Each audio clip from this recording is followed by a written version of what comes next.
Hello, good morning and welcome. It's Monday, December the 15th. We are now 24 hours on from the fatal shooting in Bondi Beach, and the world is responding to a terror attack targeting a Jewish event which has killed 15, including a Holocaust survivor and a British-born rabbi. The Australian Prime Minister said his cabinet would meet to discuss toughening the country's gun laws. Politicians around the world expressing horror and sending condolences. My name is Anne McElvoy from Politico. And I'm Sam Coates of Sky News.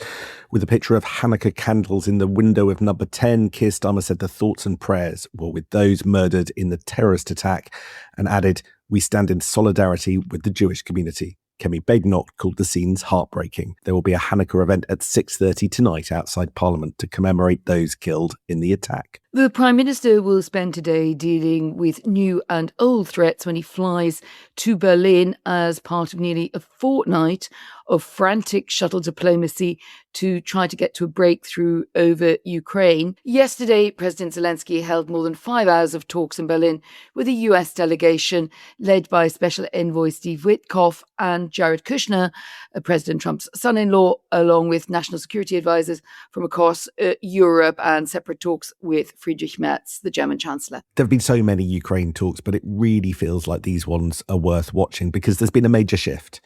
President Zelensky appeared last night to signal that Ukraine could backpedal on its insistence that it must be allowed to join NATO as part of any peace deal. Now, this is an apparent concession to American/Russian pressure. He suggested Ukraine could accept instead security guarantees from the US and Europe as a way of preventing future Russian aggression as a substitute for the country's long-term goal, much discussed, of joining NATO.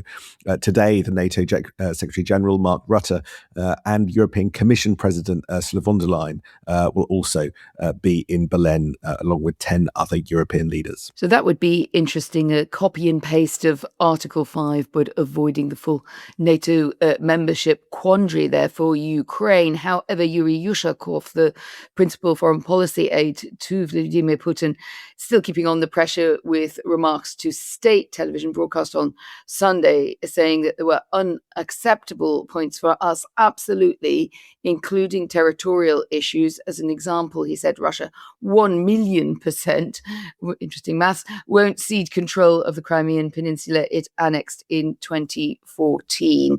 Though he didn't say whether that was de facto or de jure. That's the key question. The Russian threat globally also the centrepiece of the first big set-piece speech by the new head of MI6, which I'm very much looking forward to hearing and take about in a moment. It comes on a busy final working Monday of 2025 for British politics. We've also got Rishi Sunak before the COVID inquiry today.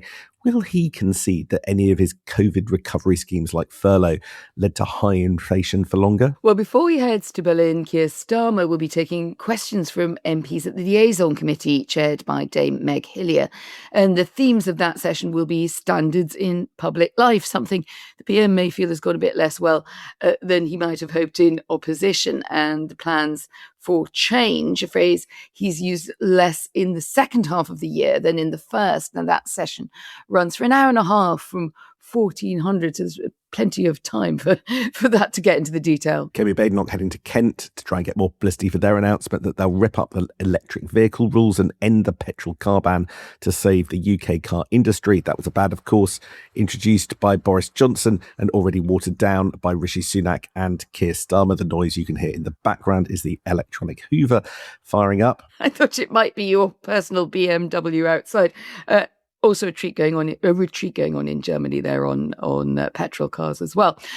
So it's Monday and there is a Reform press conference as regular as clockwork, and Zach Polanski also is giving a presser about the defection of Labour councillors to the Greens later today. Both of those parties trying to keep up the dynamic. And finally, and we'll go into more on this later, there's been lots more low-level rumbling about the Labour Party insurrection and leadership woes. Aren't they all just a tease? Anyway, let's start out with our main area today. And we know that the Ukraine talks are happening this afternoon, Anne, but there is a domestic angle to all of this, which is the new head of MI6 giving her first speech. Now, we're going to hear a lot about what she's going to say, but can you just remind us of a little bit about who she is. I think you're better placed than almost anybody to do that. You once wrote that her headshot has her looking spookily like an AI headshot out of ABBA Voyage, which is something, having looked at her picture, very much resonated with me. Firstly, can you confirm she's a real person and what's she like? I can confirm she is, and that she found that quite amusing. Others told me that no AI was used in the creation of this image. Anyway, we get a proper look at her today, so Blaise Metreweli can have another image of herself in the public domain, which we will get sparingly. So she comes to the job, Sam, with a very long operational career behind her, and she's very much the next generation coming through at MI6 after Sir Richard Moore. She has, however, done many senior roles. She's run operations in the Middle East. She was in the war zone during the Iraq conflict. Most recently, she has served as Q, which James Bond experts will know exactly what that is. Today, it's much more about biometric surveillance and cyber war defense, as well as gadgets. I'm assured there's no such thing as an exploding pen, which was very disappointing.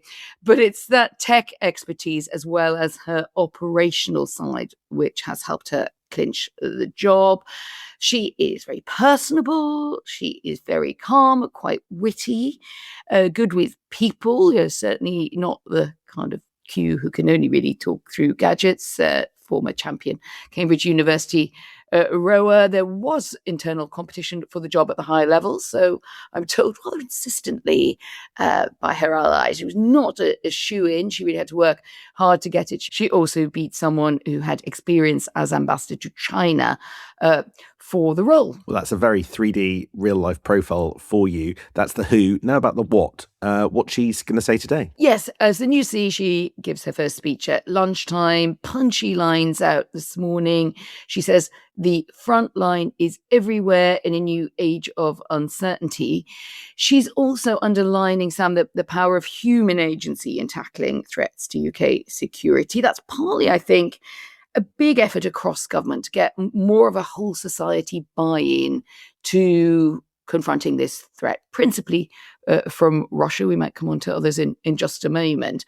But really, it's saying there that the conflicts are active. They're all around us by Russia and other hostile actors. And she's going to emphasize both using partnerships and technology to respond to new hybrid and information threats.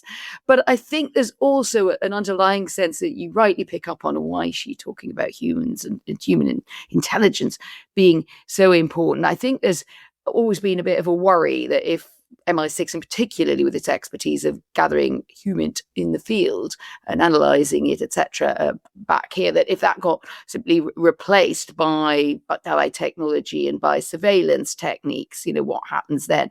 She's trying to bring these two themes together. Agents, she will say, will need to be able to understand Python computer code as well as we do multiple languages to stay ahead of our adversaries. She's very forthright on the risk of an aggressive and expansionist and revisionist Russia.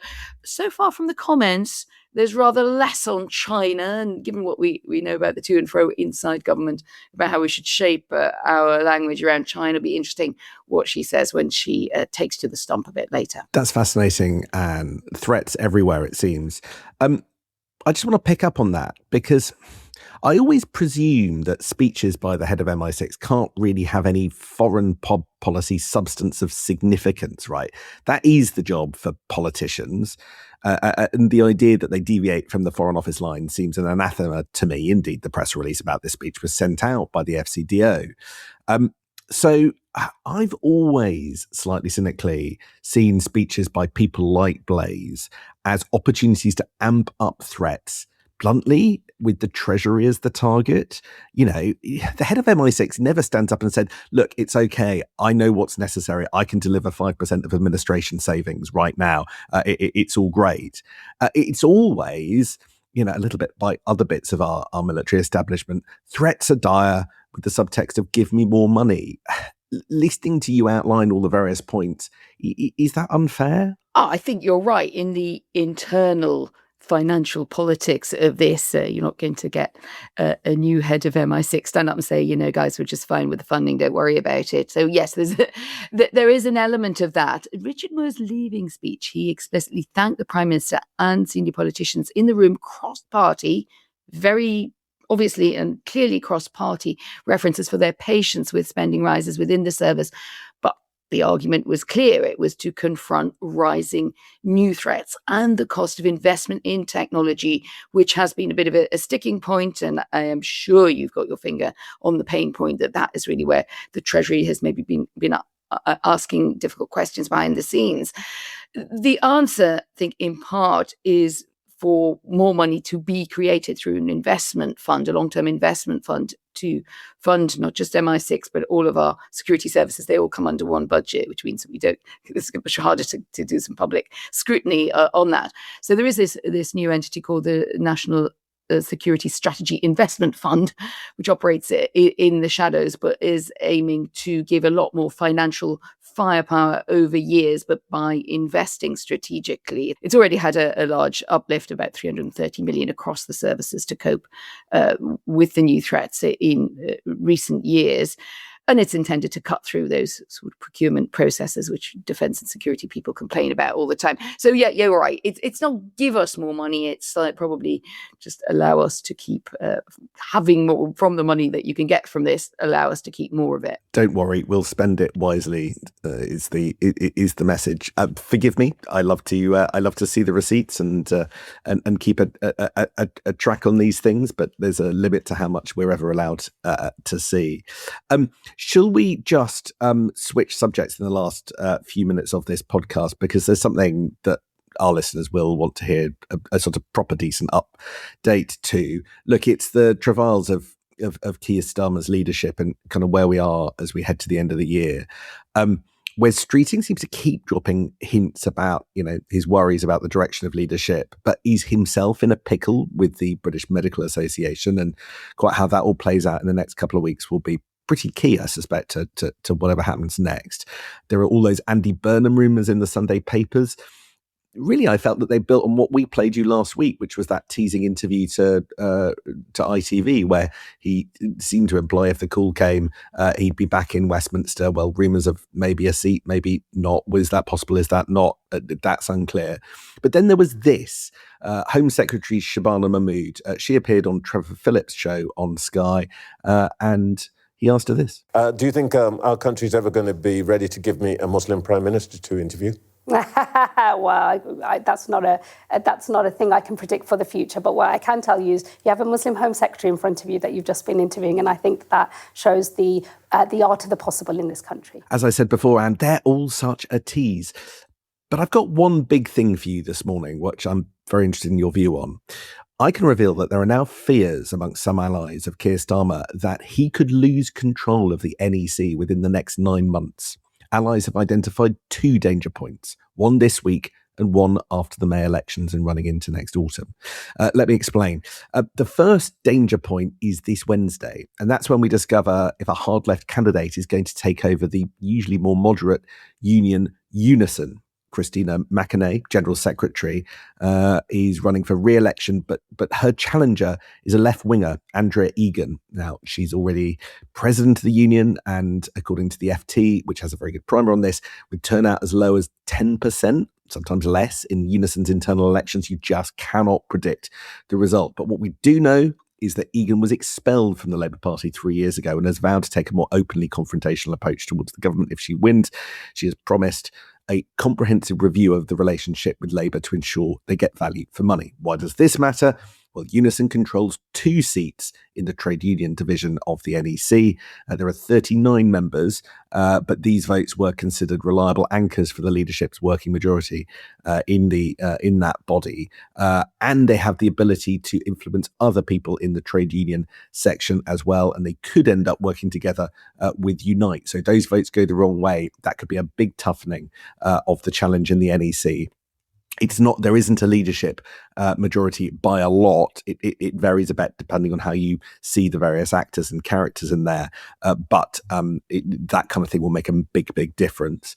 The second moment of challenge, well, there are big NEC elections through the summer of next year. So in the aftermath of the May elections, which nobody thinks Keir Starmer's going to come out smelling of roses, there'll be another set of elections amongst the Labour membership and others for representatives on the NEC. It's hard to see that the case for Starmer loyalists is going to be received particularly well if those results don't go well. Look, the big point here is that Keir Starmer and Morgan Metreweli spent years wresting back control of the NEC, and now there are some not that far away, aligned to Keir Starmer, who think that the balance could shift in the next 9 months, and that would just make a lot of things more difficult. Wow, that's quite extraordinary to end up in this position after all of those years, as you remind us of Morgan Metreweli trying to get control of the NEC and make sure that stays intact to support any leader from the moderate or right wing, depending where you stand, wing of Labour. So what interests me about this, Sam, like so many other people yesterday, I was writing a bit about the potential challenges, and particularly about Andy Burnham's strategy if he fancies, which clearly does fancy, having a go should a vacancy become apparent in the leadership. What difference would it then make? Because the NEC manages the process of any leadership contest, and it would also have a say, wouldn't it, in whether Burnham could simply slot into a seat if an MP were prepared to stand aside to let him into Parliament. And I think a lot of us noticed that there was that kind of quite friendly language from Richard Bergen, from the campaign group of MPs on the hard left, saying something quite useful to Burnham in particular, that whoever came after Keir Starmer couldn't be someone who'd been implicated, as he put it, in the decisions since the party came to power at Westminster. So it couldn't really be someone who's held senior ministerial office. I mean, does this all tie together with one big bow? Or in that way, I've always found the NEC quite confusing in Labour, I have to say. Is it sort of there's a bit of a track going on over here, and it's messy and the unions are involved and there's various wings, but does it really connect to what we think is likely to shape the future of any potential challenge, or indeed the year ahead in general in Labour? Oh, God, yes. Well, that's sorted. If Keir Starmer loses control of the NEC in a decisive way, that is an everything moment. It absolutely is. And I say that because there's no bit of Labour rules, Labour kind of machinations unfolding that doesn't get significantly more difficult.